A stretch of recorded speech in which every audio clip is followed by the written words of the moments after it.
அனைவருக்கும் வணக்கம். ஜான் பேட்டனும் அவரது மனைவியும் மிஷனரி பணி செய்வதற்காக நியூ ஹெப்ரைஸ் என்ற தீவிற்கு சென்றார்கள்.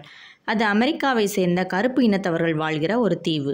அங்கேயே தங்கி அந்த மக்கள் மத்தியில் ஊழியம் செய்யும்படியாக அவர்கள் கூடாரத்தை போட்டார்கள்.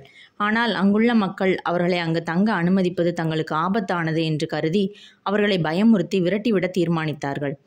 ஒரு நாள் அவர்களுடைய கூடாரத்தை எரித்துவிட திட்டமிட்டு பயங்கரமாக தாரை தப்பட்டைகளை அடித்துக்கொண்டு ஆக்ரோஷத்தோடு நடமாடிக்கொண்டு பெருங்கூட்டமாக கூடாரத்தை நோக்கி வந்தார்கள்.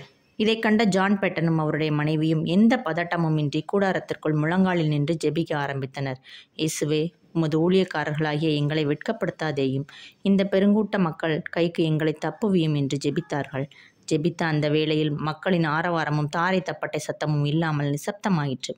என்ன நடந்தது என்று அறிந்து கொள்ளும்படியாக ஜான் பேட்டன் வெளியே எட்டி பார்த்தார்.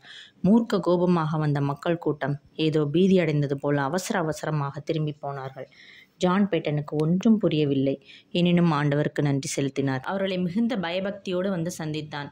ஐயா, நேற்று நாங்கள் உங்கள் கூடாரத்தை நோக்கி வந்தபோது உங்களது கூடாரத்தை சுற்றி கையில் வாள் ஏந்தி நூற்றுக்கணக்கான இராணுவ வீரர்கள் நின்றார்களே, அவர்கள் எப்படி அங்கு வந்தார்கள் என்று மிகுந்த வியப்புடன் கேட்டார். ஜான் பேட்டன் ஆண்டவர் செய்த பெரிய அற்புதத்தை விளங்கி கொண்டார். ஆண்டவரை சார்ந்த தமது பிள்ளைகளுக்கு பாதுகாப்பளிப்பதில் அவர் எப்பொழுதும் கரிசனை உள்ளவராய் இருக்கிறார். அவர் தமது தூதர்களை அனுப்பி எங்களை பாதுகாத்திருக்கிறார் என்றார். சங்கீதம் 34:7 கர்த்தருடைய தூதன் அவருக்கு பயந்தவர்களை சூழ பாளையம் இறங்கி அவர்களை விடுவிக்கிறார். நாமும் நம்முடைய ஆபத்தான நேரங்களில் கர்த்தர் அவருடைய தூதர்களை கொண்டு நம்மை பாதுகாக்கிறார் என்பதில் சந்தேகமே இல்லை. ஆமென்.